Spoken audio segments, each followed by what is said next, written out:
But first, report that wildfire season in California is off to an early start. The Springs fire threatening some 2,000 homes this morning. I know you did fly to California yesterday. You could see it. I was in Los Angeles. You stand at LAX, you look to the west, the entire horizon is a wall of smoke. So it's a big deal out there. The heat and the high winds have made it tough along the fire line. NBC's Ayman Mohadeen is in Camarillo, California. Ayman, good morning to you. Good morning, Matt. To give you a sense of how fast this fire is moving, take a look behind me. This mountaintop was bright red just a few minutes ago. It is now crisp black. You could see the charred smoke behind me. It gives you a sense of what firefighters have been battling with all night long. Even under the cover of darkness this morning, the front lines of the Springs fire in Camarillo were visible for miles. As flames raged, engulfing buildings, fighters battled to contain the blaze that flared all night despite cool temperatures overnight. Late Thursday, officials evacuated thousands from communities in the fire's path. Some, like Dave and Cheryl Novak and their dog Josie, tried to hold out till the last minute before abandoning their longtime home.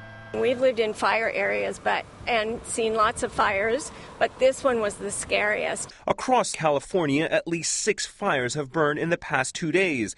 Hundreds of firemen have been battling flames in Jurupa and in Banning, making progress in fighting 60-mile-per-hour winds to contain the so-called Summit fire.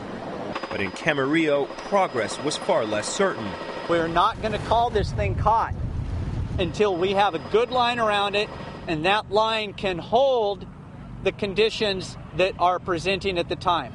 Here in California, fire season has come early, with record-high temperatures, low humidity, and dry tree cover.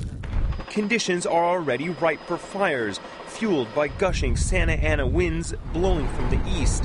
Officials here are sounding the alarms. This is a wake-up call for everybody in California to be prepared.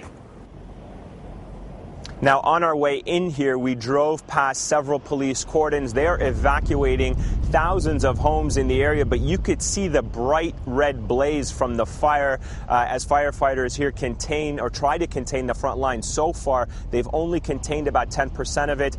They're fighting it well into the day, and as you mentioned earlier, Matt, as the sunlight comes up here, drier weathers and stronger winds could make this a much worse day for firefighters who are now battling fires across Southern California for at least 2 days. Savannah? All right, Ayman Mohadeen, thank you very much.